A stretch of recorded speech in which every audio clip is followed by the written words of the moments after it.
Profesor Nidito yang saya hormati, Bapak-Bapak dan Ibu-Ibu, baik yang hadir di acara Zoom meeting, di ruang Zoom meeting pada saat ini, maupun rekan-rekan gerakan koperasi yang mungkin mengikuti nanti di live streaming lewat YouTube channel Rumah Koperasi kita. Kami sampaikan Assalamualaikum warahmatullahi wabarakatuh. Salam sejahtera untuk kita semua. Semoga pada hari ini kita senantiasa dianugerahi kesehatan dan keselamatan untuk berkarya dan beribadah. Selamat pagi Profesor Nidito. Ya, selamat pagi. Salam sehat. Salam sehat, Prof. Sangat senang sekali pada pagi hari ini kami bertemu dengan Profesor Nidito di dalam acara podcast wawancara berkaitan dengan nilai-nilai dasar pendidikan perkoperasian untuk anggota.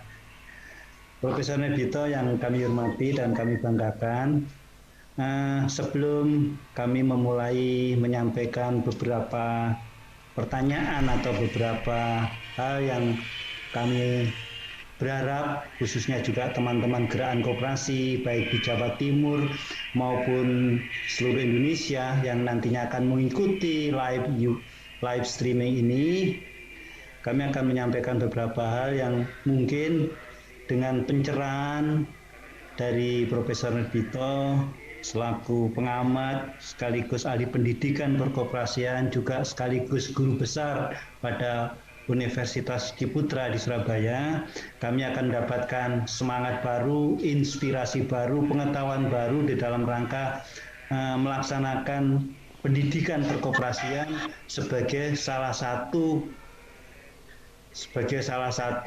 prinsip-prinsip koperasi dalam tata kelola atau di dalam manajemen perkoperasian. Profesor Nidito yang kami hormati, dalam pidato kebangsaan Hari Koperasi 74 yang lalu, Ketua Umum Dikopin Dr. Sri Untari mengingatkan kepada kita bahwa kalau kita ingin membangun koperasi ke depan, kita harus memulai dengan gerakan untuk mewujudkan dan merealisasikan pendidikan perkoperasian kepada anggota. Karena pendidikan perkoperasian kepada anggota ini merupakan sebuah starting point kalau kita ingin membangun koperasi yang benar-benar sesuai dengan jati dirinya, yang mampu menjadi koperasi yang maju, modern, juga seiring dengan perkembangan era-era digitalisasi pada saat ini. Profesor Nidito yang saya hormati, di dalam pidato kebangsaan Dr. Sri Untari pada Hari Koperasi yang lalu, beliau menyampaikan sebuah kasus, Prof, yang mungkin ini sebuah kasus yang sangat ironis. Ketika dalam beberapa kasus itu ada fakta yang menunjukkan ada kasus koperasi dikejar-kejar oleh anggotanya. Nah, anggota koperasi mengejar koperasi miliknya sendiri. Ini kan sebuah hal yang aneh dan mungkin ironis. Kenapa justru anggota koperasi mengejar-ngejar koperasi miliknya sendiri yang dimanage sendiri? Nah, kenapa itu terjadi? Nah, mungkin ada pertanyaan Profesor Nidito yang kemarin jadi pemikiran dari teman-teman gerakan koperasi di lapangan. Kalau kasus ini terjadi, apakah mungkin karena anggota koperasi selama ini di dalam tata kelola koperasi itu tidak diperankan sebagai pemilik, pengguna, sekaligus pemeran serta tata kelola koperasi itu sendiri? Atau mungkin manajemen tata kelola koperasi yang saat ini kita tahu banyak didominasi oleh pengurus dan pengawas, mungkin belum menerapkan prinsip-prinsip keterbukaan dan akuntabilitas. Atau mungkin jati diri koperasi belum dipahami, dihayati dan diamalkan baik oleh anggota, pengurus ataupun perangkat organisasi yang lain. Nah ini mungkin pertanyaannya, Prof.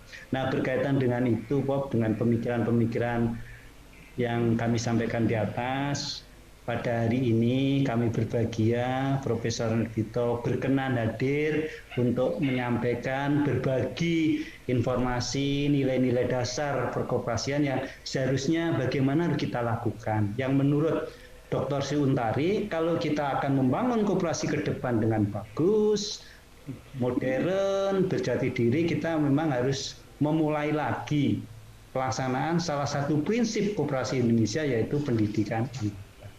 Ini Prof yang menjadi dasar pemikiran kami. Kami membuat sibuk Profesor Vito di tengah-tengah kesibukan untuk berkenan berbagi bersama kami Gerakan Koperasi tentang nilai-nilai dasar perkoperasian. Ada 5 pertanyaan, Prof, yang kami ingin sampaikan. Mudah-mudahan nanti akan bisa disampaikan bagaimana pencerahan terhadapnya itu. Yang pertama, bagaimana sebetulnya program pendidikan perkoperasian yang ada dalam tata kelola koperasi di lapangan pada saat ini? Apa memang betul yang tadi ditanyakan, mungkin belum benar-benar pendidikan perkoperasian yang sesuai dengan jati diri atau tujuan tata kelola koperasi itu sendiri.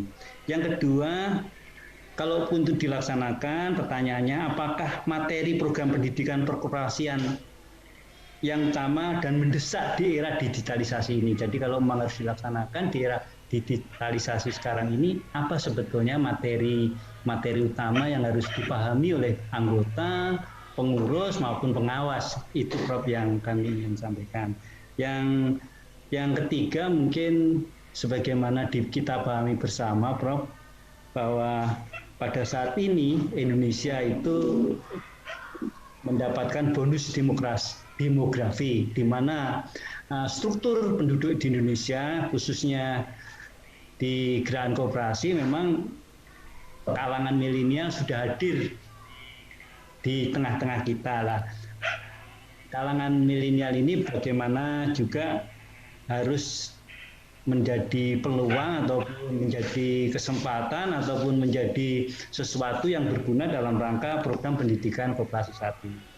Yang keempat, Prof, mungkin yang kami ingin sampaikan, apakah nilai dan manfaat sebetulnya yang didapat untuk mendukung tata kelola koperasi apabila program pendidikan perkoperasian itu dilaksanakan dengan baik? Jadi ketika pendidikan perkoperasian itu dengan baik, manfaat apa sebetulnya yang kita dapatkan?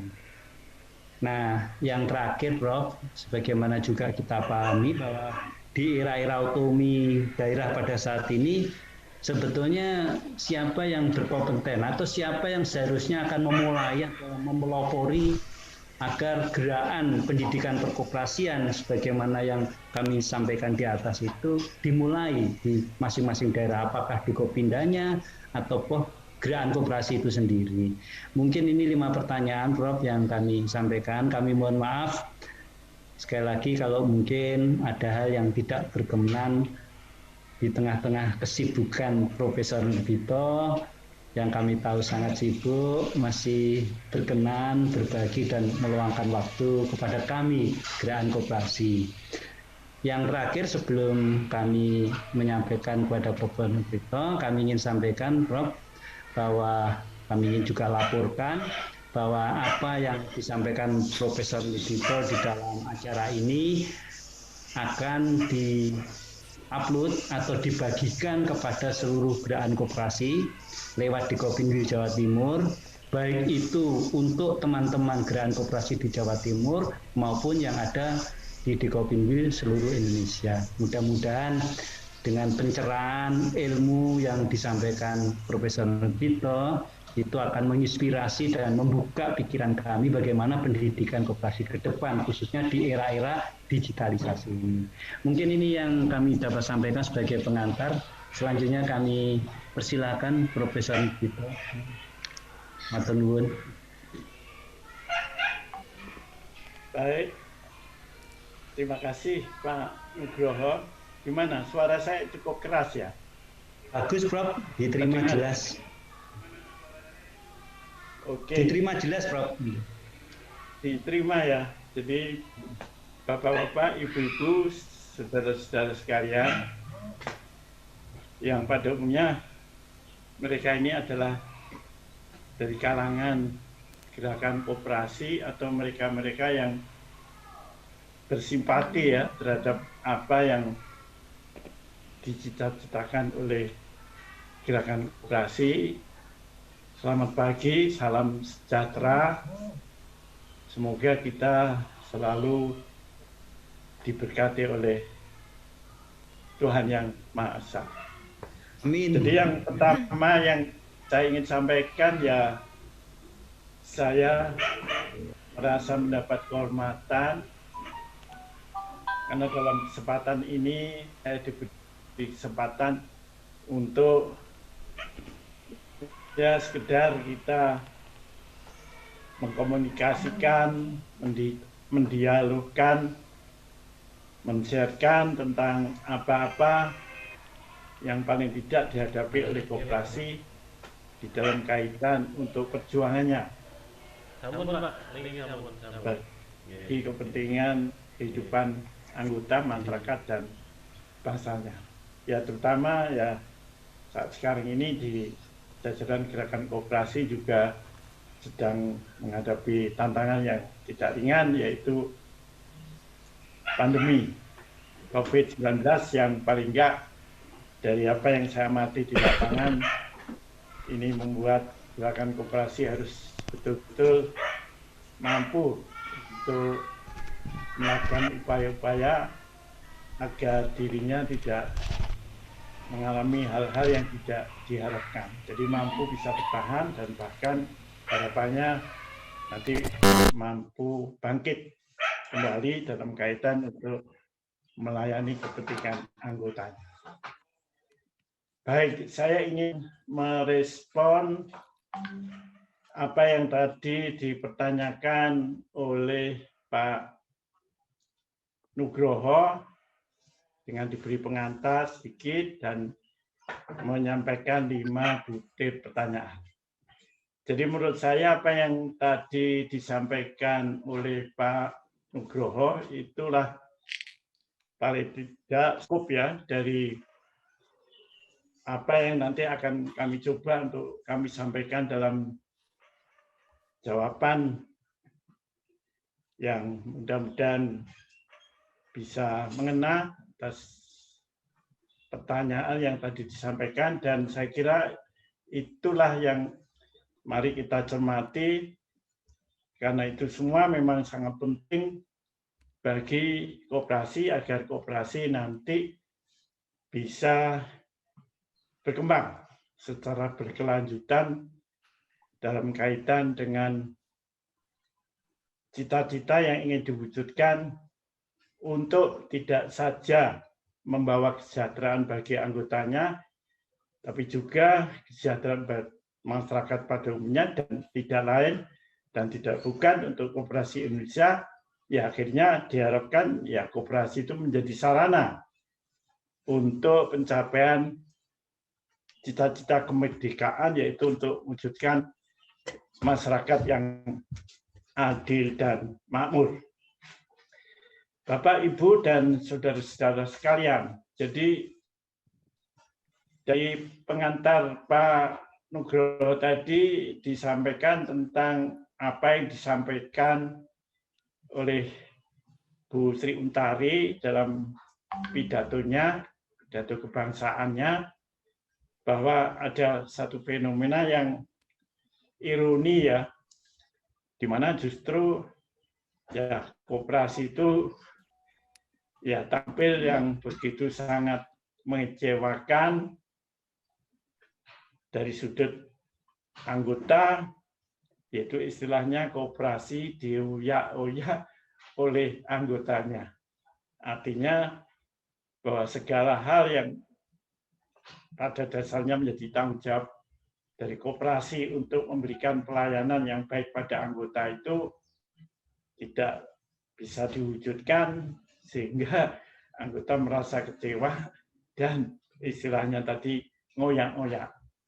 Jadi itulah yang paling enggak harus menjadi keprihatinan kita bersama, karena kalau itu dibiarkan, ini akan berarti ya membiarkan koperasi ini dalam satu kondisi yang akhirnya akan menyurutkan masyarakat luas, yaitu menyurutkan kepercayaan akan koperasi dari masyarakat, akan kemampuannya untuk mewujudkan cita-citanya. Oleh karena itulah maka benar sekali bahwa untuk itu memang ke depan dalam kaitan untuk menyusun satu program untuk pengembangan koperasi, ya pada dasarnya koperasi itu harus dikembangkan secara mengakar kepada anggotanya.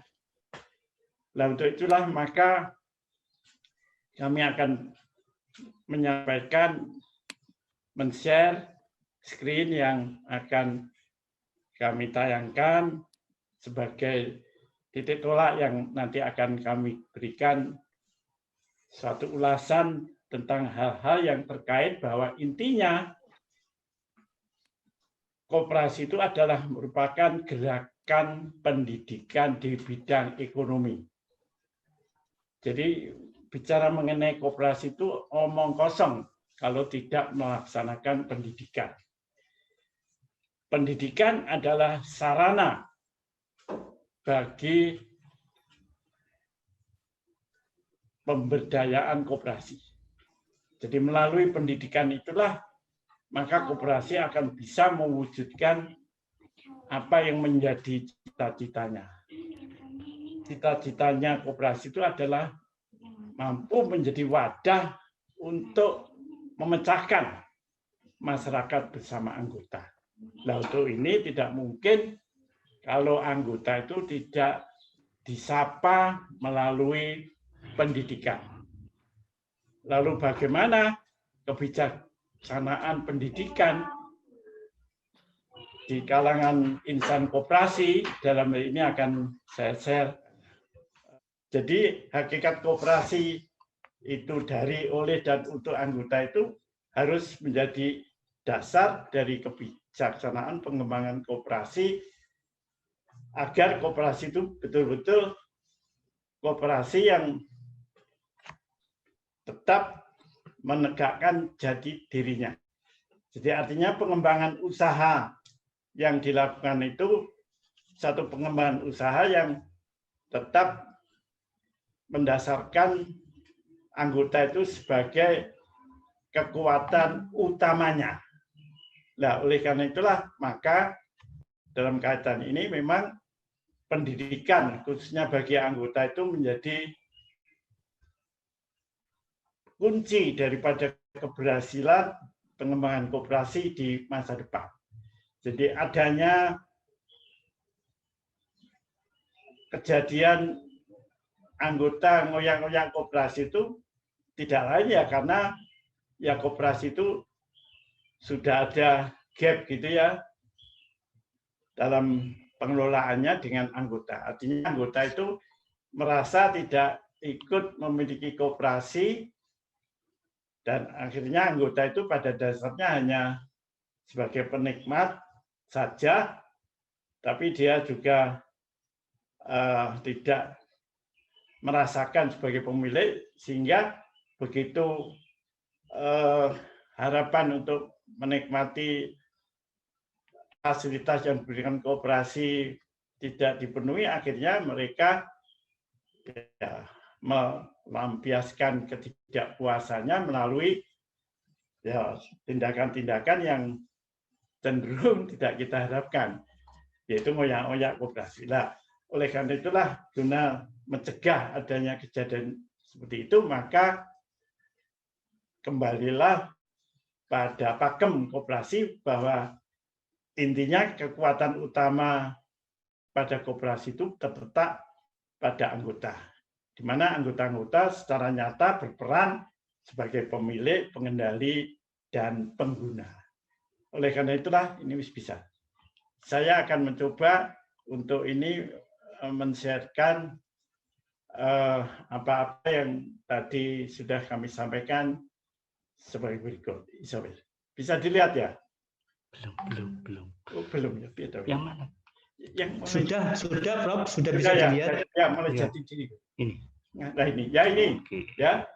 Jadi jati diri, koperasi dan tantangan dalam mengaktualisasikannya menghadapi arus globalisasi. Ini, ya, bisa dilihat ya. Ya ini,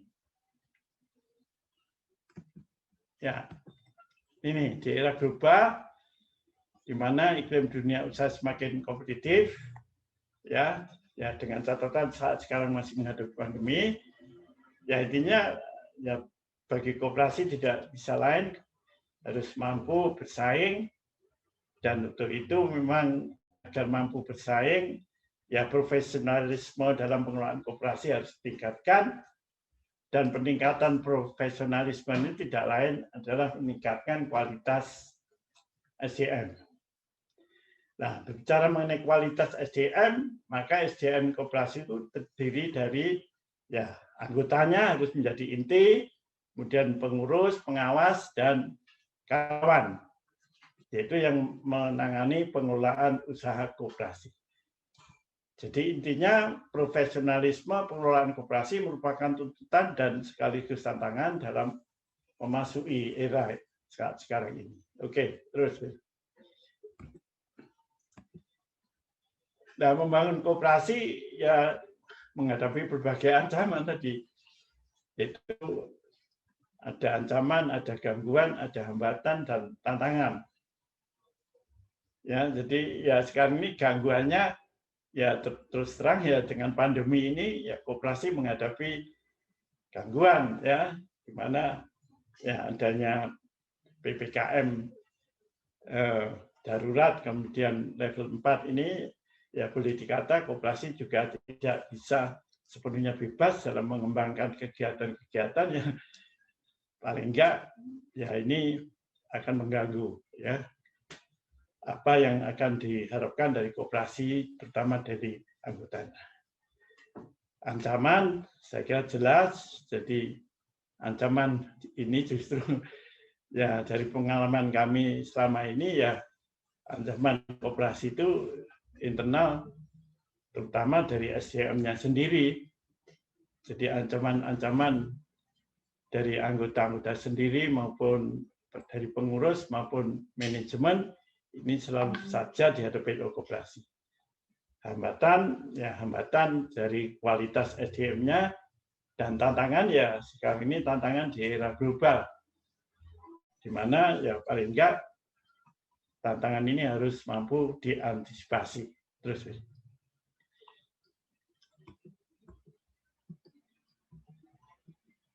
Nah, untuk di Indonesia, latar belakang kelahiran gagasan berkoperasi ini adalah ya ini, dari adanya kebidangan sosial masyarakat, kemudian berkoperasi, harapannya melalui berkoperasi itu, maka koperasi bisa menjadi wahana ya. Jadi tadi saya sudah sampaikan bahwa koperasi itu berkeinginan untuk mencapai tujuan untuk kepentingan anggota masyarakat bangsa, yaitu bangsa untuk mencapai kemakmuran yang adil dan merata.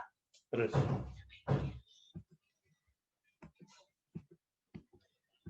Nah, intinya keutamaan dari paham koperasi ini kemandirian, yaitu bertemunya motif anggota untuk menggalang potensi dan misi koperasi untuk melayani guna memecahkan masalah. Jadi berbicara mengenai koperasi itu berangkat dari anggotanya, bukan berangkat dari koperasinya. Nah, anggota itu merasa ada kebutuhan, sehingga melalui kebutuhan itu ingin ya kebutuhan bisa dipenuhi. Ya, tidak lain anggota itu dalam kaitan mendirikan koperasi motifnya untuk menggalang potensi.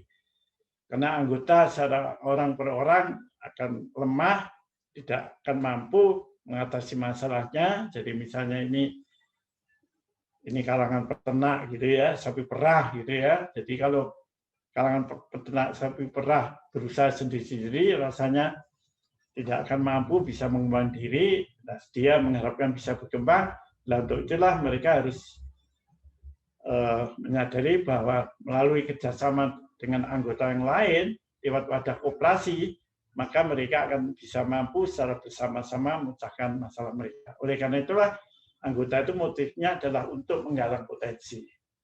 Lalu dari koperasi tidak lain misinya bukan adalah misi untuk melayani anggotanya. Jadi intinya pada dasarnya dari sini konsep yang ada di koperasi itu adalah konsep sinergi ya, antar anggota lewat pada koperasi, dan melalui bertemunya motif dan misi ini koperasi akan mampu memecahkan masalah bersama para anggotanya. Terus. Nah, oleh karena itu mana berkoperasi itu adalah seperti yang kami sampaikan di sini. Jadi kalau Bung Hatta, Bapak Koperasi kita itu menyatakan bahwa koperasi itu adalah berjuang untuk memperbaiki nasib taraf hidup secara bersama-sama. Itu Bung Hatta. Kalau Pak Sri di Swasono, berkoperasi itu adalah menolong diri sendiri lewat kerjasama. Sedangkan kalau saya sampaikan bahwa koperasi itu adalah wadah untuk menggalang potensi guna memecahkan masalah ekonomi, sosial, budaya bersama para anggotanya. Jadi ini saya kutip dari Kongres ICE tahun 1995. Terus. Ya, hakikat koperasi ya seperti tadi, bahwa koperasi itu dari, oleh, dan untuk anggota. Dari anggota itu sebagai pemilik, oleh anggota sebagai pengendali, dan untuk anggota itu sebagai pengguna. Ya, ini adalah hakikat dari koperasi. Ya, ini pakemnya seperti ini. Hakikat koperasi itu bahwa koperasi dari, oleh, dan untuk anggota. Terus, Bill. Ya, konsep koperasi ini. Jadi koperasi itu adalah menghimpun orang yang bergerak bidang usaha. Nah, untuk Indonesia asasnya kewargaan. Watak bisnis koperasi itu berwatak sosial, dan ini saya kutip dari pasal 3 Undang-Undang Nomor 25. Tujuannya untuk anggota, untuk masyarakat dan bangsa. Tadi membawa kehidupan masyarakat bangsa kita itu pencapaian cita-cita kemerdekaan, yaitu untuk mewujudkan masyarakat yang adil dan merata. Oke, terus. Ini penambahan koperasi seperti ini. Jadi dari individu kepentingan ekonomi, lalu mereka melakukan suatu menjadi wadah dari bersama mereka, yaitu melalui koperasi sebagai badan usaha, lalu sebagai badan usaha itu atau perusahaan itu berinteraksi dengan pasar. Ya, jadi kepemilikan perusahaan badan usaha koperasi itu adalah milik ini anggota yang berhimpun dalam satu wadah. Nah, melalui interaksi dengan pasar, maka perusahaan koperasi itu akan bisa memberikan pelayanan pada kepentingan anggota. Ya, misalnya kalau itu peternak sapi perah, butuh pemasaran, lalu pemasarannya sudah bisa dilakukan oleh koperasi melalui kemitraan dengan pelaku-pelaku bisnis luar koperasi, ya, jadi korporasi-korporasi, misalnya pabrik-pabrik susu, maka akhirnya dari pemasaran susu itu akhirnya koperasi sebagai perusahaan bisa memberikan pelayanan dengan anggota, jadi pemasaran susu oleh anggota itu dilakukan oleh koperasi. Jadi seperti itu penampaknya. Terus. Nah, kemudian dari segi sosok ini penting, ya. Jadi koperasi itu diharapkan perkembangannya menuju ke koperasi yang sehat, tangguh, dan mandiri. Sehat itu adalah organisasinya, tangguh itu adalah manajemennya efisien, efektif, sehingga bisnis koperasi menjadi kompetitif. Mandiri itu adalah bahwa koperasi itu bertumbuh berkembang dengan mengandalkan pada kekuatan anggotanya. Nah, ini tidak dengan sendirinya terbentuk saja, ya. Jadi koperasi yang sehat, tangguh, dan mandiri tidak dengan sendirinya terbentuk, tapi melalui proses. Dan prosesnya itu tidak lain adalah proses pendidikan. Tanpa pendidikan tidak akan mungkin bisa diwujudkan cita-cita koperasi sebagai koperasi yang sehat, tangguh pendiri. Oleh karena itulah maka benar dinyatakan bahwa justru melalui pendidikan ini akan memberdayakan koperasi dalam mewujudkan cita-citanya. Koperasi adalah gerakan pendidikan di bidang ekonomi itu adalah seperti ini. Jadi artinya prosesnya adalah mendidik. Kemudian dari mendidik ini outputnya ekonomi, yaitu meningkatkan kesejahteraan anggotanya. Nah, dalam hal ini adalah terkait dengan konten tadi ditanyakan oleh Pak Nugroho. Jadi konten dari pendidikan koperasi itu ada tiga dimensi ya. Dimensi yang pertama adalah dimensi ideologi, paham ya, paham, yaitu dalam hal ini adalah jati diri. Kemudian dimensi yang kedua adalah kelembagaan. Ya, jadi kelembagaan ini adalah terdiri dari organisasi dan manajemen, di mana pada dasarnya kalau ideologi itu ya paling enggak menampilkan koperasi punya jati diri yang berbeda dengan badan usaha lain. Sedangkan kalau kelembagaan, di mana kelembagaan itu intinya organisasi dan manajemen, itu adalah wadah untuk mengamalkan ideologi paham koperasi. Nah, pengamalannya ya wadah koperasi yang ada di tengah-tengah masyarakat kita saat sekarang ini di berbagai macam lingkungan ya, apakah lingkungan para pengusaha UMKM, lingkungan peternak sapi perah, para petani, atau bukan nelayan, ya, ataupun karyawan dan sebagainya. Ya, itu adalah wadah untuk mengamalkan paham koperasi. Lalu iptek, nah ini iptek ya. Tadi disinggung Pak Nugroho mengenai digitalisasi. Jadi ya iptek ini juga sangat penting untuk menjadi ranah di pendidikan koperasi, menjadi kontennya, karena melalui iptek inilah koperasi punya masa depan. Jadi tanpa penyerapan iptek dalam pengelolaan koperasi ini, tentu saja koperasi tidak akan mampu bisa kompetitif ya, dalam hal ini bisa melayani para anggotanya ya dengan baik, yang memberikan kepuasan pada anggotanya. Jadi ini, jadi kontennya adalah terkait ideologi kelembagaan iptek. Nah itu untuk siapa? Yaitu untuk anggota, untuk pengurus, untuk pengawas, manajer, dan karyawan. Jadi saya sengaja anggota itu saya taruh di inti, jadi itu basis gitu ya, basis supaya tadi dengan basisnya pendidikan untuk anggota itu supaya antara organisasi koperasi ini dengan anggotanya itu tidak ada kesenjangan, supaya betul-betul justru anggota itu menjadi fondasinya, ya, menjadi paling enggak kekuatan utamanya. Ya, jadi adanya Joya-Oya itu ya karena lepas antara anggota dan koperasinya itu tidak menyatu, sehingga membuat ya tadi terjadi ya paling enggak sesuatu yang tidak kita harapkan. Lalu apa sasarannya? Jadi ranahnya apa? Sikapnya, jadi sikap SDM-nya, juga pengetahuan dan keterampilan ini harus disentuh. Lalu wadahnya ini bisa wadah diklat, ya, wadah diklat yang bisa non formal dan informal. Jadi kalau non formal tentu saja ya ini melalui diklat-diklat yang biasa dikembangkan di koperasi, lalu yang informal itu yang lewat salesian dan yang lain-lain.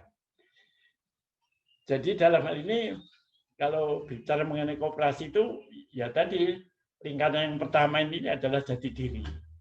Lalu jati diri itu kemudian diamalkan di organisasi, kemudian berikutnya lingkaran yang ketiga adalah koperasi perlu modal, jadi permodalan ini dihimpun sesuai dengan karakter jati diri ya dan tata organisasi. Lalu untuk agar permodalan itu betul-betul secara efektif, efisien untuk mengembangkan bisnis guna melayani anggotanya, maka perlu menghadirkan manajemen. Jadi inilah sosok koperasi yang pada dasarnya diharapkan untuk bisa dikembangkan agar betul-betul nanti mampu ya hadir di tengah-tengah masyarakat, khususnya di Indonesia ini, dalam kaitan agar ya ekonomi Indonesia itu betul-betul tumbuh, berkembang, dan mengakar dari bawah.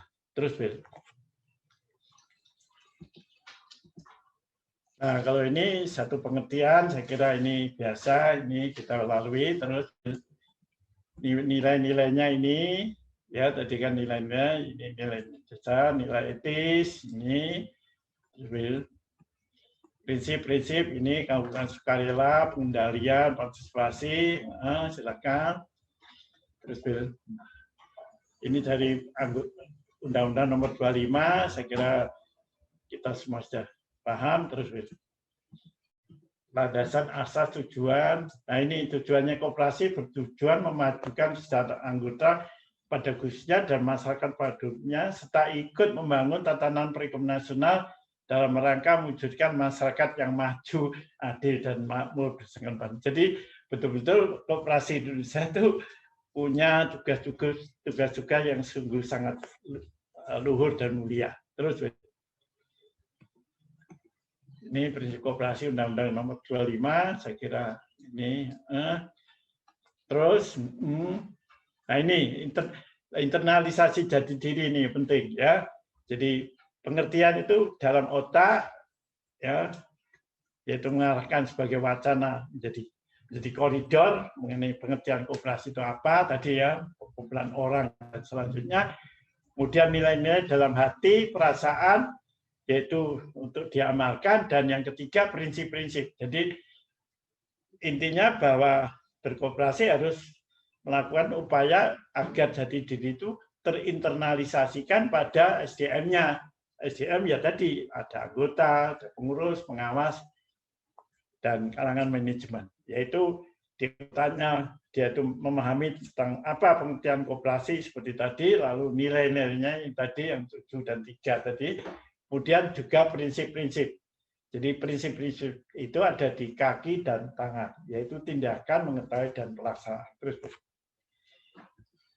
ya ini. Lalu jati diri dalam kelangsungan kehidupan koperasi itu apa peran dan fungsinya? Tadi ya, jati diri mulai pengertian, nilai-nilai, prinsip tadi ya. Pengertian ada di otak, nilai-nilai ada di dada, prinsip di dalam kaki tangan.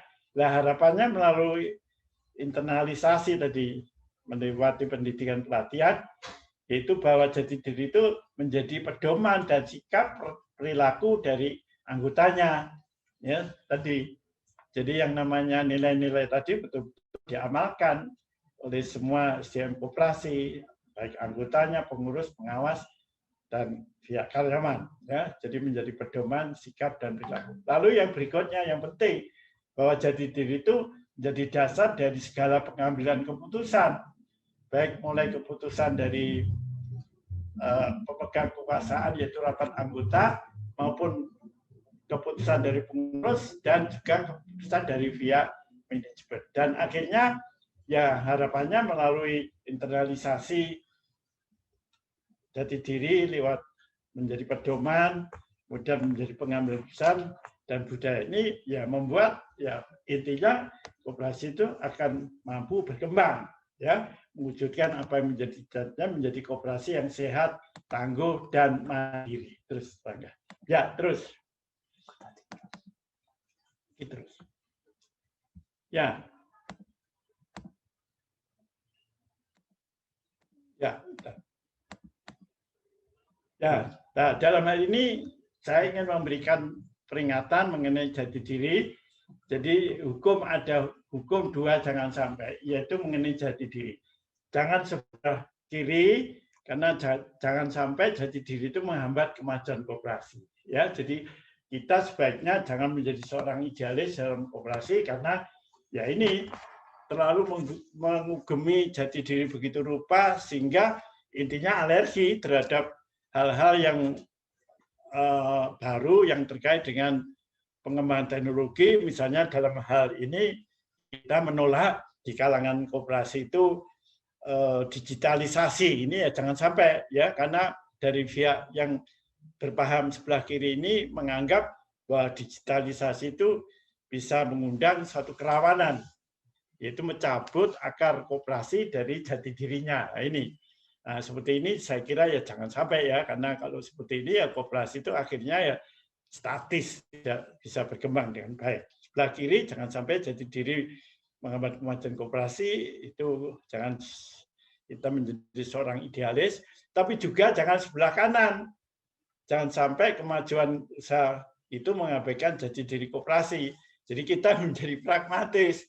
Jadi termasuk jadi digitalisasi itu ya jangan sampai seperti ini ya. Jadi dengan digitalisasi itu akhirnya kita menjadi pragmatis, akhirnya anggota itu hanya mau menikmati manfaatnya, tapi kebersamaan dengan anggota yang lain tidak mereka pikirkan. Nah, ini jangan sampai.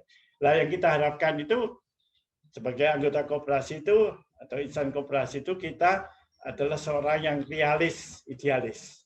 Jadi menerima digitalisasi, tapi penerimaan jati diri digitalisasi ini tidak sampai membuat koperasi menjadi tercabut akarnya, cabut akar dari jati dirinya, yaitu nilai-nilai yang menjadi jati dirinya. Oleh karena itulah platform dalam kaitan untuk digitalisasi itu pada dasarnya kebijaksanaannya adalah mengoptimalkan kemanfaatan digitalisasi dalam koperasi, tapi juga meminimalkan kemungkinan kerugian yang terjadi oleh digitalisasi. Nah, itulah yang paling enggak tepat untuk dianut oleh koperasi dalam kaitan menghadapi era digitalisasi. Jadi kita harus realis, idealis. Jadi intinya mencegah jangan sampai kita terlalu berkelebihan dalam memproses digitalisasi tanpa memperhatikan tentang nilai-nilai yang menjadi jati dirinya. Jadi kita mengoptimalkan manfaat, tapi meminimalkan ya kerugian yang diakibatkan oleh jati diri. Terus, Phil. Nah, untuk ini tentu saja pendidikannya harus begitu rupa sehingga terus saya pilih. Sehingga harus betul-betul ya sehubungan dengan kemajuan teknologi itu koperasi memanfaatkan secara cerdik ya, secara arif terus. Ya, terus berikan saya. Terus. Ya, terus. Ya, kemudian ini yang tadi terkait dengan pendidikan anggota. Pendidikan anggota. Ya ini, pembinaan anggota lewat pendidikan merupakan jalan untuk mewujudkan cita-cita berkoperasi. Koperasi merupakan gerakan pendidikan di bidang ekonomi. Ya, ini. Ya, jadi ini dari penelitian yang kami lakukan mengenai anggota. Ya, ternyata anggota kita sampai saat sekarang ini ya kita temui adanya hal-hal seperti ini. Jadi persepsi anggota terhadap jati diri, ya. Tadi ada mereka yang termasuk golongan idealis. Jadi mengugemi jati diri itu dengan berkelebihan, ya. Jadi terlalu takut, alergi dengan penemuan-penemuan yang baru karena khawatir penemuan-penemuan baru penggunaan teknologi itu membuat ya jati diri itu menjadi diabaikan gitu ya, atau kemudian ya sudah tidak menjadi orientasinya. Ini adalah aliran idealis. Kemudian yang berikutnya adalah pragmatis. Pragmatis. Pragmatis itu adalah menyepelekan jati diri, ya. Jadi dia tidak menganggap penting itu jati diri. Yang penting bisnis memberi manfaat. Lalu yang ketiga apatis, tidak tahu menahu tentang jati diri. Ya, ini. Nah, yang diharapkan adalah yang ini tadi ya, realis idealis. Jadi mengugemi jati diri dengan kearifan.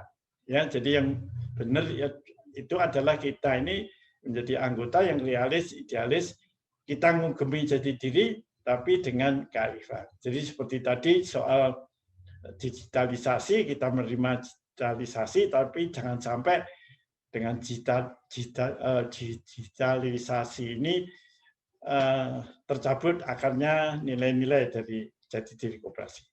Lalu pengaruh dari adanya persepsi yang seperti itu terhadap koperasi seperti apa? Nah, kalau idealis, ya intinya koperasi itu statis.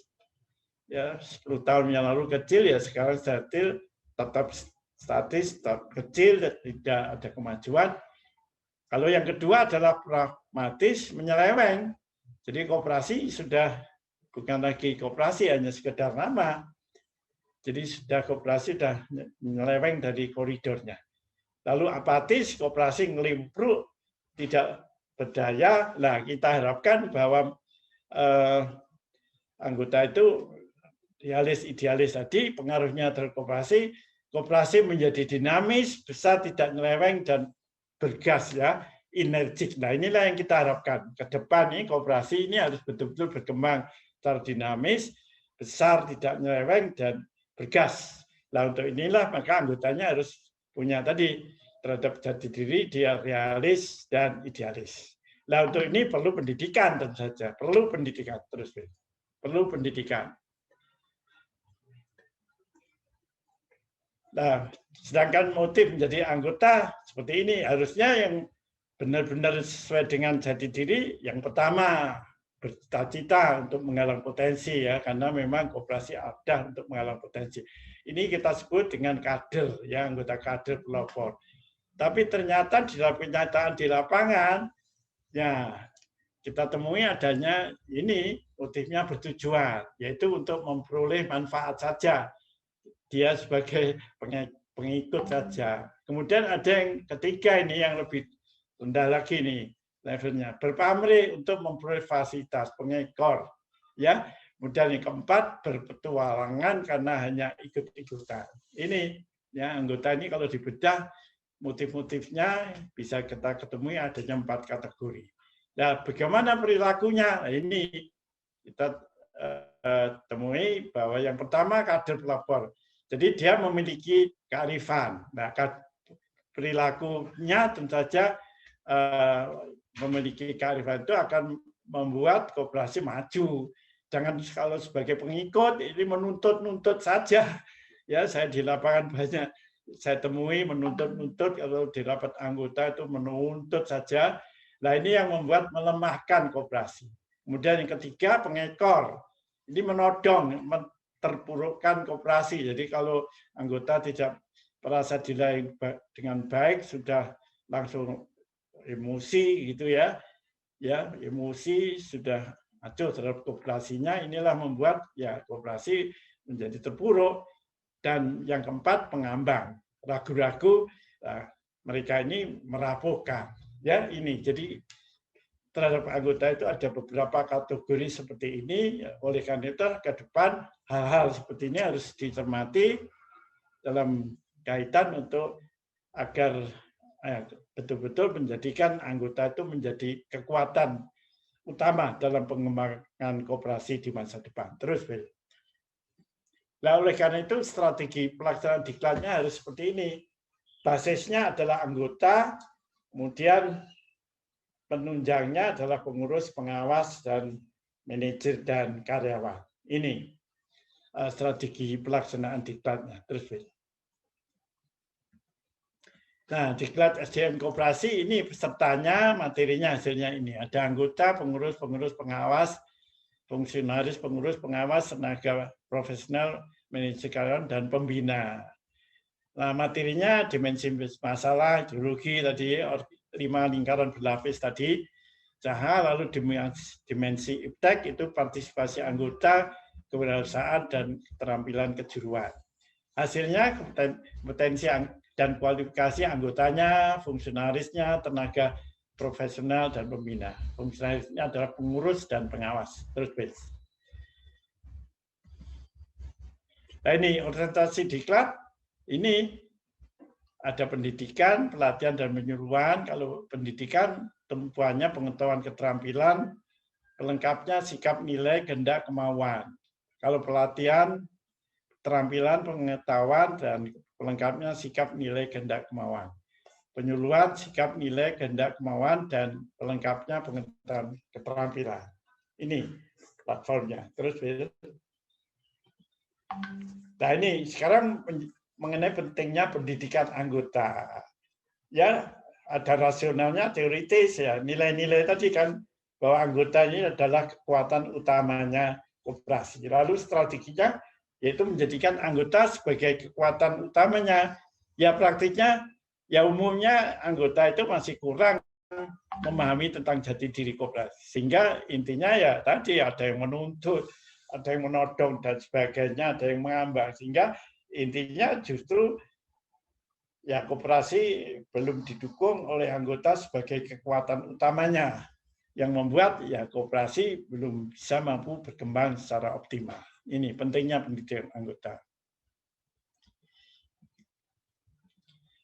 Kualitas anggota itu menyangkut apa?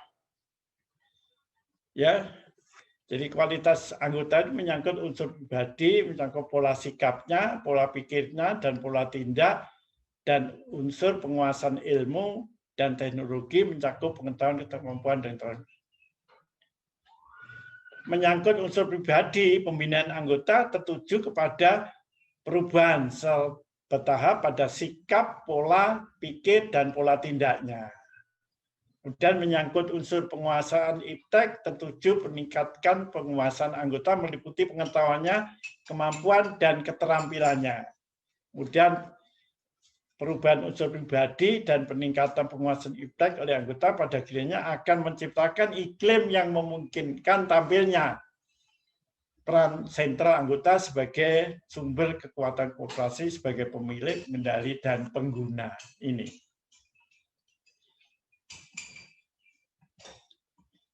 Ya, ini manfaat pendidikan anggota. Ini tanyakan Pak Nugroho. Ini meningkatkan kesadaran rasa ikut memiliki dan meningkatkan partisipasi berkoperasi. Kemudian meningkatkan penghayatan nilai-nilai sekaligus pengamalan praktek berkoperasi. Kemudian meningkatkan pengetahuan, kemampuan, dan keterampilan sebagai anggota khususnya dan warga masyarakat pada umumnya. Kemudian meningkatkan penguasaan informasi menjadi meluas sehingga akses terhadap sumber-sumber ekonomi menjadi meluas dan pada gilirannya kesejahteraannya makin meningkat. Dan yang berikutnya meningkatkan martabat. Nah, ini penting karena mereka mampu memecahkan masalah khususnya bidang ini secara mandiri. Jadi merasa percaya bahwa dirinya mampu memecahkan masalah secara mandiri. Jadi meningkatkan martabat dirinya. Oke, terus.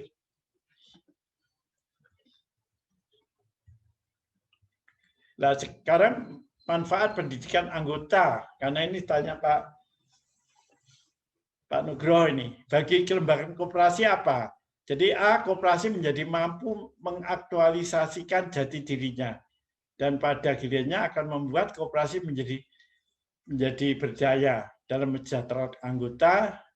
ICE 95 mampu memenuhi kebutuhan ekonomi, sosial, budaya, aspirasi yang sama dari para anggotanya.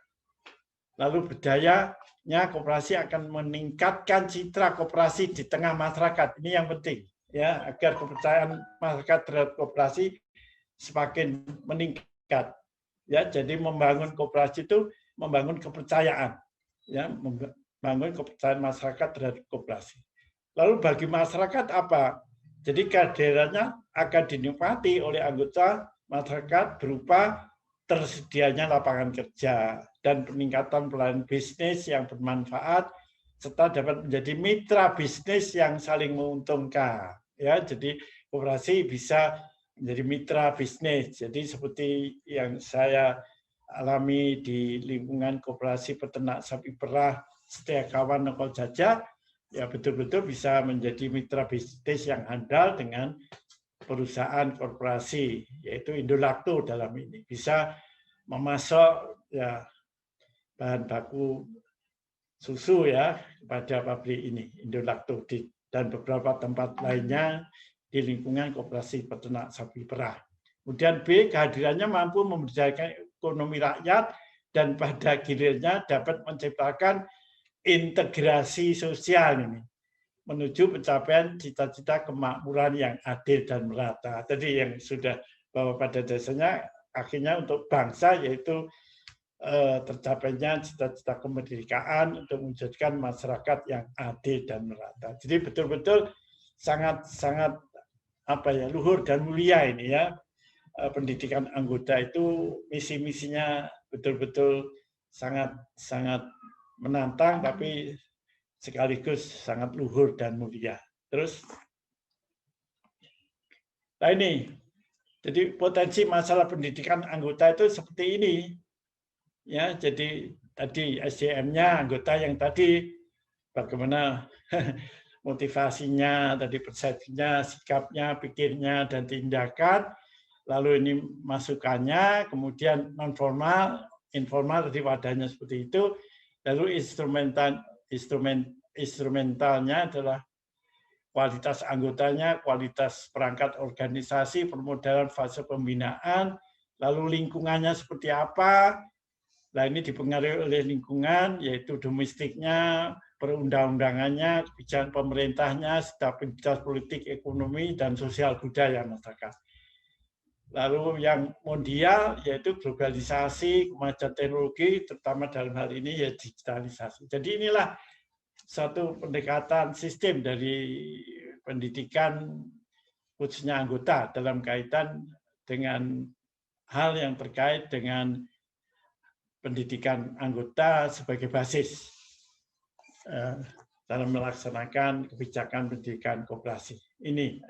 Lalu keluarannya apa? Yaitu anggota, ya, jadi trilogi yaitu bahwa pada dasarnya ya kemakmuran yang adil dan merata itu yaitu bagi kesejahteraan anggotanya, bagi masyarakat dan bangsanya. Itu ya keluarannya. Untuk anggota, untuk koperasi dan masyarakat, dan kemakmuran yang adil dan merata. Oke, terus.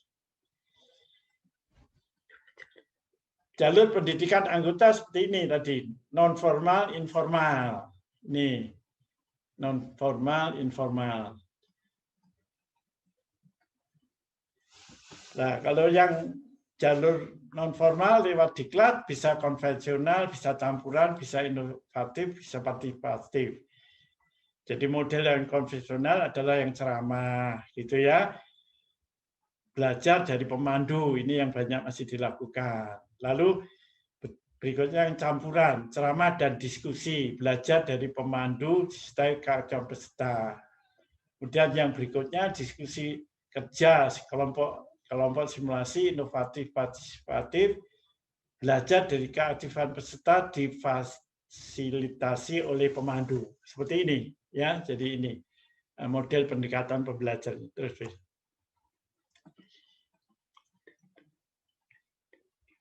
yang jalur informal ya sarasean, pertemuan dan pendampingan, ya kelompok-kelompok gitu ya, yang sifatnya informal. Terus,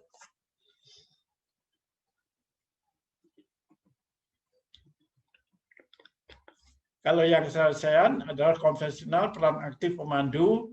Kemudian inovatif partisipatif, PPAK, ini yang kami sudah sering lakukan dan intinya ini sangat efektif, efisien ya. Peran aktif peserta pemandu memfasilitasi sarasean ini ya. Jadi melalui 5 tahapan workshop ya. 5 tahapan workshop di mana betul-betul anggota itu diperankan secara aktif. Ya, mulai tahap pertama, tahap kedua, tahap ketiga, tahap keempat. Yang kelima itu adalah menyusun program aksi. Itu kami sudah banyak praktekkan dan ternyata cukup efektif ini. Oke. Oke, jadi saya kira itu secara umum Pak Nugroho. Nah, intinya Intika Insan ini juga perlu ini ya. Bahwa berkooperasi itu juga harus menegakkan etika ya dalam melangsungkan kehidupan kooperasi agar betul-betul kooperasi itu berjalan dengan menegakkan nilai-nilai menjadi jati dirinya. Terus, nah ini pengertiannya terus saja. Terus, ya ini etika untuk siapa? Untuk anggota, untuk pengurus, untuk pengawas, untuk manajer, untuk karyawan dan bisnis ini ya. Bisnisnya koperasi juga harus ada etika. Terus ini etika untuk anggota seperti ini. Terus untuk pengurus juga ada etikanya, ya ada etikanya. Untuk pengawas ada etikanya. Manajer karyawan ada etikanya, profesionalisme, menghargai pengurus dan sebagainya. Ini penting nih, menghormati pengurus, ya karena rawan ini ya, rawan antara pengurus dan manajemen ada gap sehingga bisa jadi ya manajemen itu tidak mau menghormat pada pengurus. Ini juga tidak bagus nih. Terus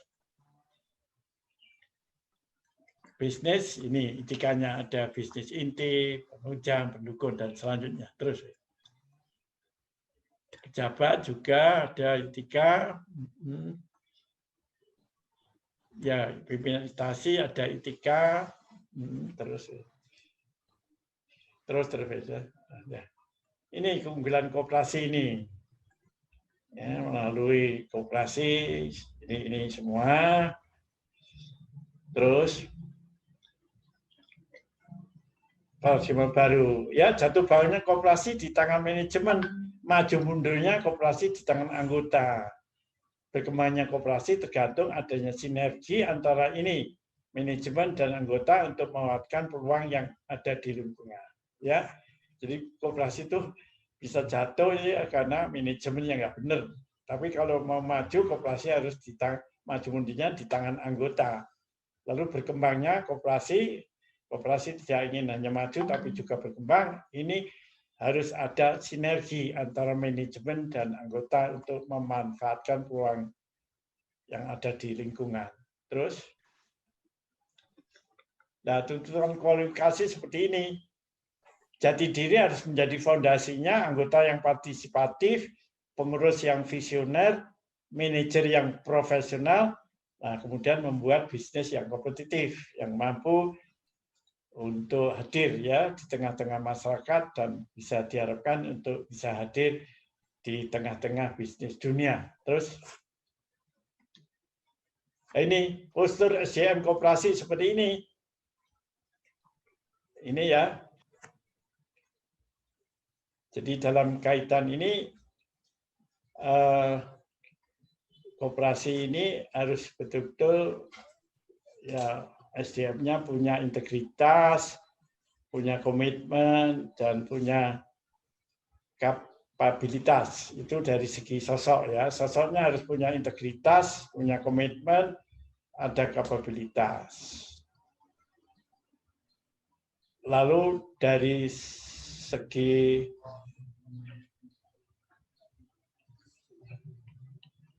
komunikasinya, ya komunikasinya. Ya, jadi dari segi sikap seperti tadi integritas, komitmen. Ya, kemudian dari segi harus punya sikap yang positif, dan berpikir konstruktif dan bertindak produktif. Ya. Kemudian dari segi komunikasinya harus menempatkan orang lain sebagai lawan bicara, kemudian teman berpikir, interaksinya, dan kemudian mitra bertindak. Kemudian tentu saja dalam hal ini ya diharapkan seperti tadi, jangan menjadi seorang idealis, karena seorang idealis tanpa punya masa depan, tapi juga jangan menjadi seorang yang pragmatis, karena pragmatis itu merusak masa depan, tapi jadilah seorang yang realis, idealis. Karena seorang yang realis, idealis itu adalah seorang yang menyongsong masa depan.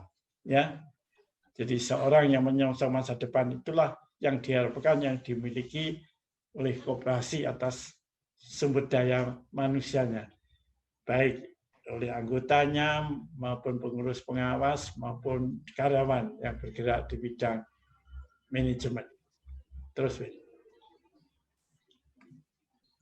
nah sekarang Dikopen tadi ya, jadi Dikopen itu ya intinya bermitra itu dengan pemerintah, dimana kalau pemerintah itu ya membuat regulasi, kemudian perlindungan dan fasilitasi, dan kalau Dikopen mulai pusat maupun daerah itu peran tugasnya advokasi, pembinaan, dan promosi. Jadi mempromosikan ya koperasi di tengah-tengah masyarakat. Jadi ini intinya tanggung jawab utama ya dari di Kopin itu adalah mengadvokasi, memberikan pembinaan, dan melakukan promosi terhadap gerakan koperasi.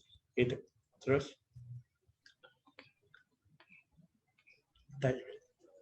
ya ini kerangka rencana tindakannya yaitu seperti ini, visinya untuk menjadikan koperasi itu menjadi koperasi yang tadi maju, efektif, efisien, ya sehat, mandiri. Koperasi yang sehat, efektif, efisien usahanya, dan mandiri.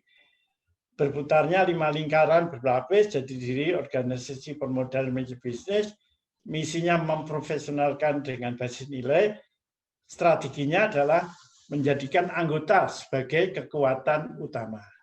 Nah, koperasi yang seperti inilah yang tadi diharapkan oleh Bu Untari untuk bisa ditumbuh kembangkan di tengah masyarakat agar betul-betul koperasi berperanan ya sesuai dengan harapan. Ya, sesuai dengan harapan semua pihak dari kita, baik dari kalangan insan koperasi sendiri, masyarakat maupun ya dari pihak pemerintah, betul-betul koperasi bisa menjadi mitra yang handal dalam kaitan untuk ya membangun bangsa kita ini betul-betul menjadi bangsa yang maju, tumbuh, dan berkembang, termasuk ekonominya. Terus sudah. Ya, jadi ini ya terkait dengan undang-undang koperasi yang baru yang nanti kita harapkan bisa dikeluarkan sehubungan dengan perlunya ada undang-undang yang lama, yaitu Undang-Undang 25/92 itu diganti dengan undang baru.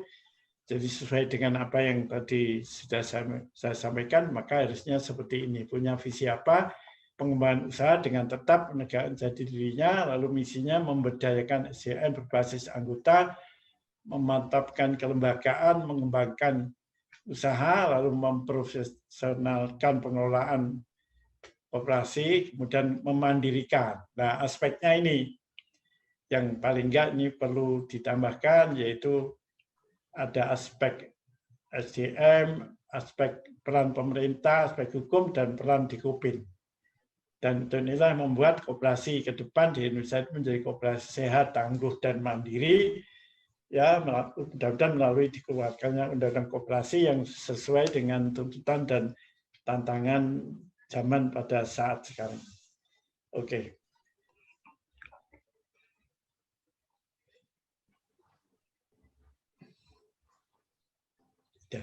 Jadi itu Pak Nugroho, apa yang mungkin ya yang kami bisa sampaikan sehubungan dengan 5 pertanyaan tadi, mudah-mudahan semuanya sudah terjawab ya. Jadi di mana peran DKP juga menyangkut yang intinya terkait dengan peranan siapa yang menjadi kunci ya sepertinya itu. Jadi ya intinya ya sesuai dengan paham kemandirian koperasi, ya tanggung jawab pendidikan itu pada dasarnya ya pada koperasi sendiri. Ya salah satunya lewat satu lembaga yang sudah diatur dalam Undang-Undang Nomor 25/92 yaitu Dikopin. Ya, dan tentu saja gerakan koperasi sendiri. Nah, untuk pelaksanaannya memang karena keterbatasan kemampuan koperasi, maka koperasi perlu memanfaatkan kerjasama dengan pihak-pihak lain. Tapi tanggung jawab utamanya adalah koperasi sendiri. Sedangkan pemerintah untuk ikut bertanggung jawab dalam kaitan untuk ya memperingan tugas juga dari koperasi sendiri dalam melakukan pembinaan. Tapi intinya menurut saya tanggung jawab utama untuk melakukan pendidikan itu ya koperasi sendiri, karena ini sesuai dengan semangat kemandirian dari koperasi. Lah, pemerintah mendukung agar tanggung jawab dari koperasi dalam melakukan pendidikan itu bisa dimudahkan ya melalui bantuan-bantuan dan fasilitas dan sebagainya. Jadi intinya kemitraan itu di situ. Jadi justru yang menjadi leading sektornya dalam pendidikan koperasi itu ya koperasi sendiri. Salah satunya yang perlu ditonjolkan adalah lewat dikopin dengan Lapenkopnya mulai nasional sampai daerah. Itu yang diharapkan. Mungkin di situ yang bisa kami sampaikan dengan segala keterbatasan tadi agak kesulitan teknis ya. Kami mohon maaf. Terima kasih Pak Nugroho. Terima kasih Prof. Nervito. Ini kalau kuliah bisa sudah 3-4 semester Bapak. Ya, baiklah. Atas nama teman-teman gerakan tentunya yang hari ini juga mengharapkan pencerahan tentang bagaimana sebetulnya ke depan kita akan membangun operasi melalui pendidikan. Nah, kita tahu memang bahwa pendidikan hari ini sudah dilaksanakan, hanya memang sebagaimana tadi ada kasus-kasus yang terungkap dalam pidato kebangsaan Ketua Umum, walaupun pendidikan sudah dilakukan, ternyata masih ada kasus-kasus yang sebetulnya kalau pendidikan terlaksana dengan baik kan tidak terjadi kasus itu, Prof. Nah, matur nuwun Prof, semua yang sudah disampaikan dan kami mohon izin Prof, apa yang disampaikan Profesor Nervito mulai A sampai Z tadi yang banyak menginspirasi kami atau membuka pikiran-pikiran kami ke depan bagaimana koperasi akan menjadi koperasi yang maju, modern, bermartabat dimulai dengan pendidikan anggota yang semakin profesional, pendidikan anggota yang sesuai dengan jati diri, dan pendidikan anggota yang mampu menjawab tantangan koperasi di masa depan. Matur nuwun Prof. Nah, ini sudah berlangsung tadi mulai jam 9 sampai jam 10.15, berarti sudah hampir 1 jam seperempat. Tapi kami melihat ada beberapa yang hadir di sini, apakah ada sesuatu yang disampaikan kepada Profesor Nervito? Kalau tidak ada, kami akan akhiri. Mungkin ada yang hadir di sini, ada bapak-bapak dan ibu-ibu, ada sesuatu yang disampaikan? Silakan. Monggo yang hadir di sini, yang mau menyampaikan sesuatu kepada Profesor Nervito, masih ada waktu kira-kira 1/4 jam, nanti tepat jam 10.30 live streaming ini akan kami akhiri. Monggo bapak-bapak atau ibu-ibu, mbak-mbak yang hadir di sini sebagai asisten Profesor Nervito, mungkin ada sesuatu yang disampaikan, dipersilakan. Bisa di-mute, di-unmute audionya, silakan. Monggo. Ada Bu Yuni, ada Bu Christine, ada Bu Sri Natasha. Oh, Mas Tasya. Natasha, ya. Ada Bu Anastasia Filiana. Kami persilahkan, monggo. Pak David juga.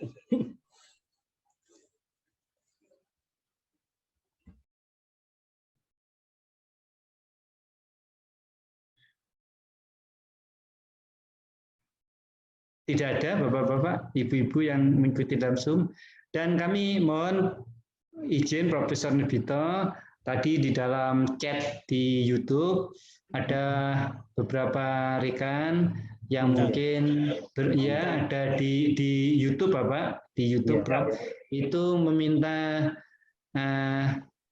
karena tadi terungkap kami akan mendapatkan share filenya, ada beberapa yang memohon pada kami. Ini ada Bu Yuni Palapelawan Rio Tumi, ya. Ini juga ada Bu Kristina Yunita.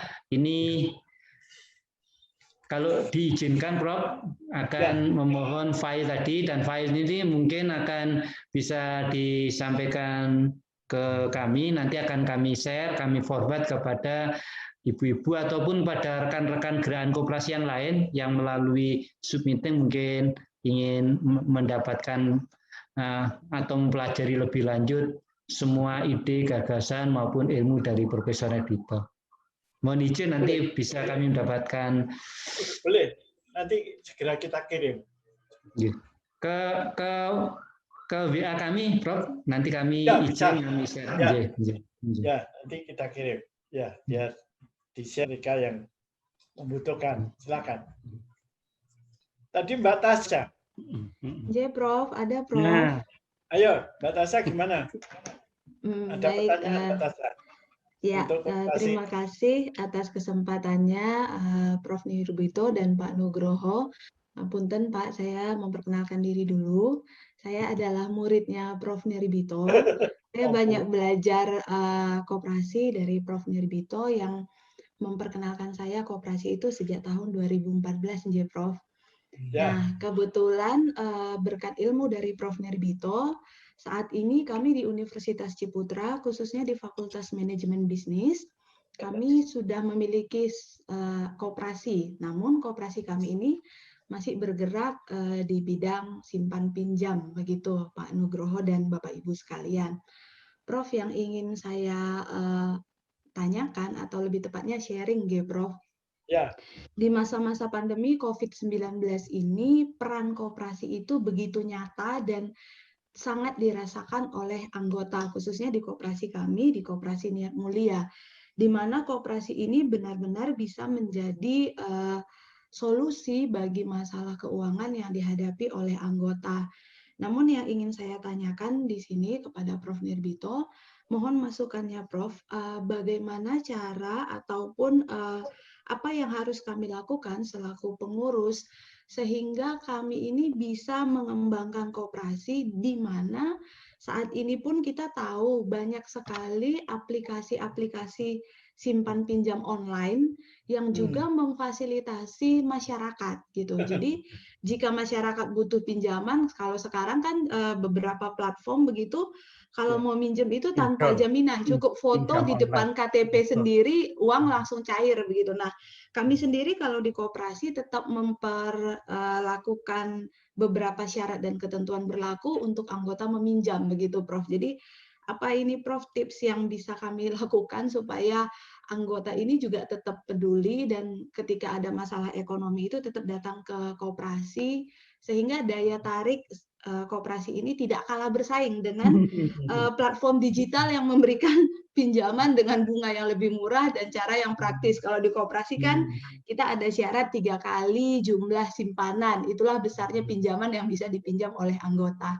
Mungkin itu yang bisa saya tanyakan kepada Prof. Nirbito. Terima kasih, Prof. Ya, terima kasih Mbak Tasya. Wah, hebat Mbak Tasya ini kader betul ya. Jadi boleh cerita sedikit mengenai koperasi ternak sapi perah, Mbak.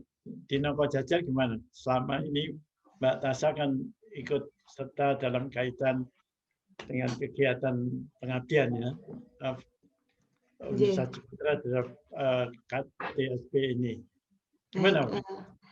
Terima kasih, Prof. Saya akan coba supaya di-share. Sharingkan di tahun 2014. Di situ adalah titik awal saya berkenalan dengan koperasi. Yang seperti saya katakan tadi, Bapak Ibu, guru saya adalah Prof. Nirbito. Jadi banyak nilai-nilai koperasi yang ditanamkan oleh Prof. Nirbito kepada saya. Tadi salah satunya ketika Prof. Nirbito presentasi, koperasi ini perlu juga memberikan pendidikan kepada pengurus dan kepada anggota.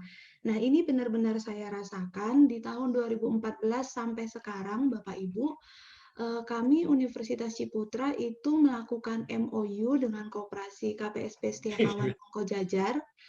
Dan ini sudah 5 tahun berlangsung dan kabar baiknya, Prof, kita sudah MOU, perpanjangan MOU untuk 5 tahun ke depan.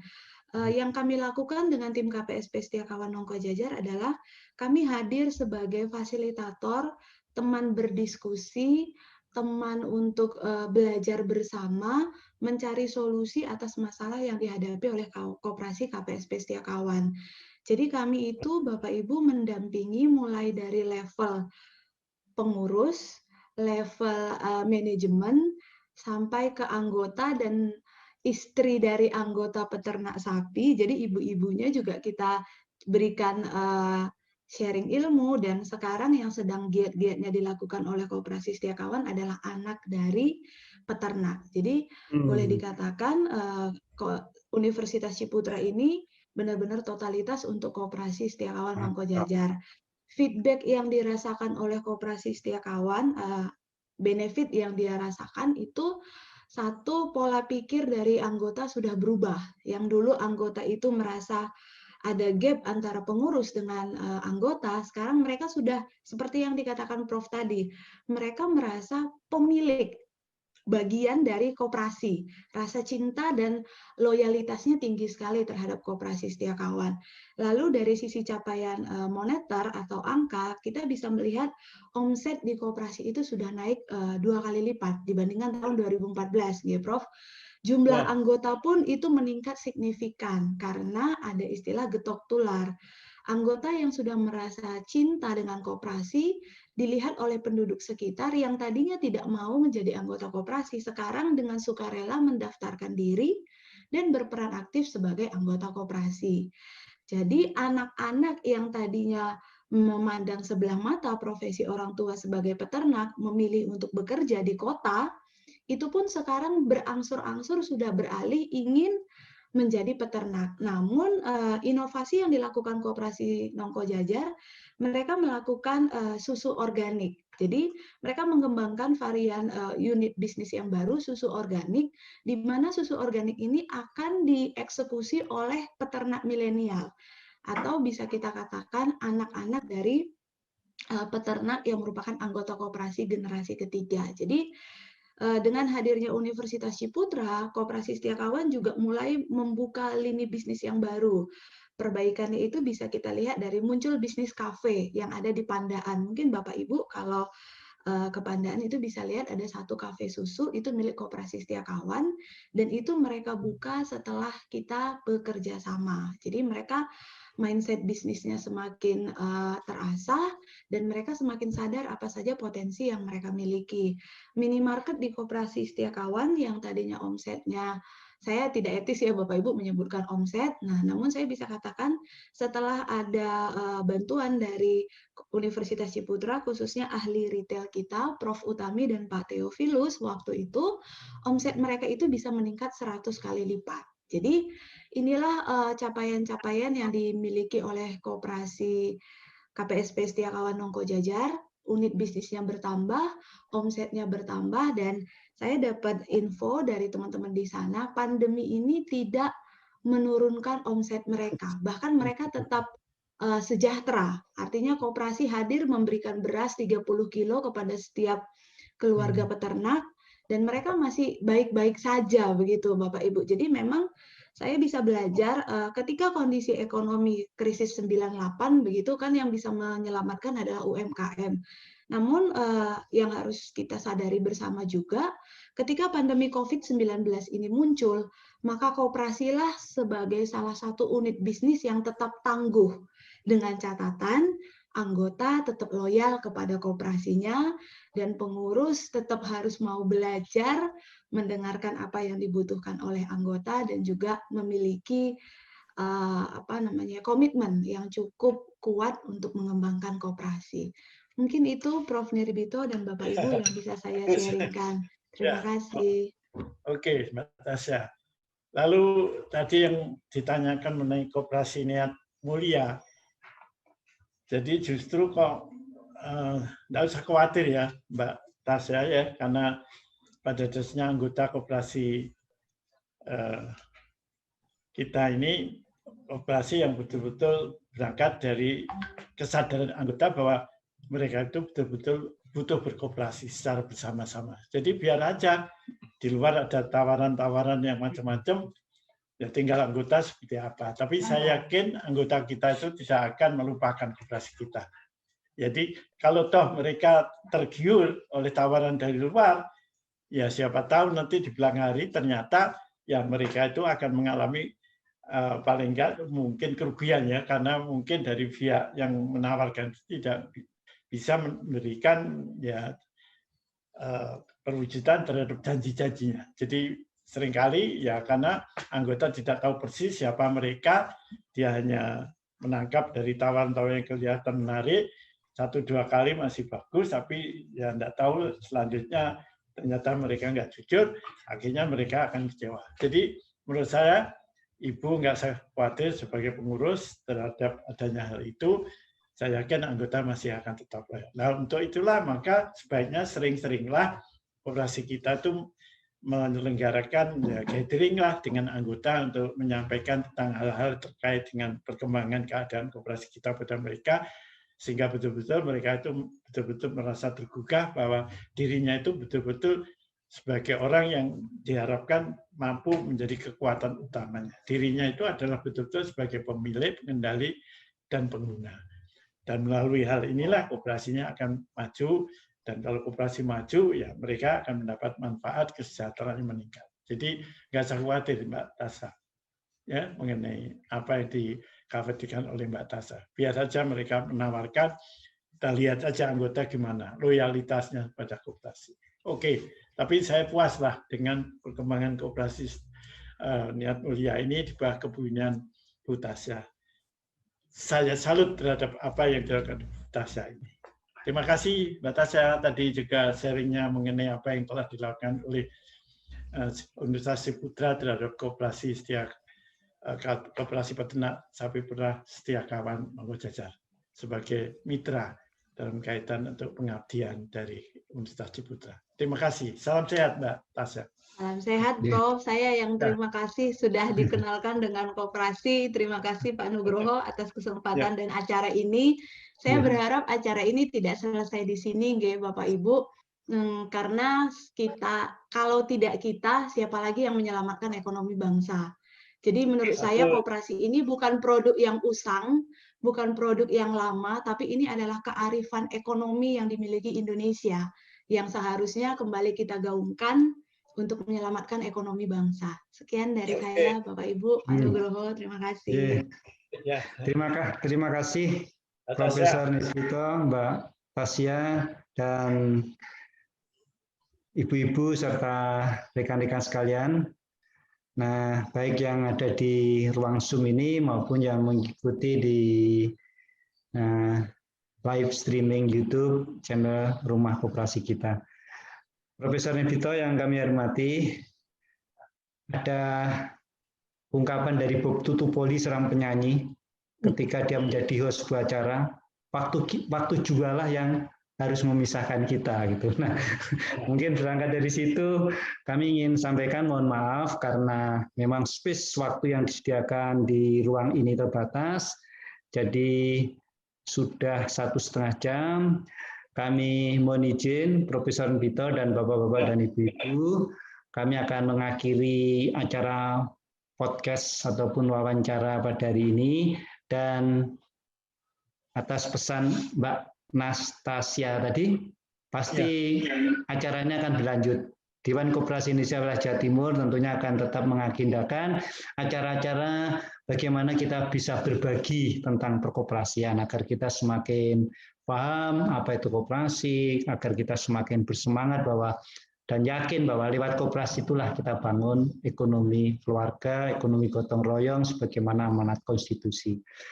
Profesor Nisvito, Bapak-bapak dan Ibu-ibu, sekali lagi kami mohon maaf dan kami akan akhiri acara ini. Juga teman-teman rekan-rekan gerakan koperasi yang mengikuti di live streaming, baik yang langsung ataupun dalam siaran ulang nanti, sekali lagi kita sampaikan terima kasih dan penghargaan kepada Profesor Nisvito selaku Majelis Pakar Dewan Koperasi Indonesia Wilayah Jawa Timur, sekaligus juga selaku pengamat dan guru besar ekonomi yang sangat kita harapkan pencerahannya agar kita semakin mampu mengembangkan tata kelola koperasi yang betul dan bermartabat.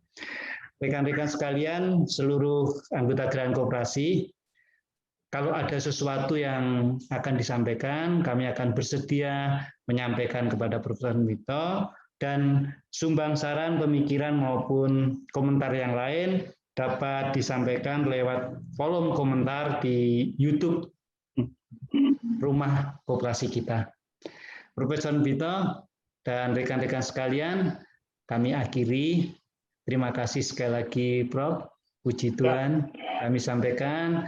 Mudah-mudahan Tuhan selalu memberkati acara dan semangat kita hari ini. Dan kepada rekan-rekan yang ada di wilayah Jawa Timur yang mengikuti live streaming ini, kami ucapkan juga terima kasih. Saya akhiri, Assalamualaikum warahmatullahi wabarakatuh. Salam sejahtera untuk kita semua. Matur nuwun. Ya, terima kasih Pak. Terima kasih Mbak Tasha. Bapak Ibu. Ya, terima kasih. Ya. Mohon izin kami akan akhiri live ini. Oke. Terima kasih, Pak.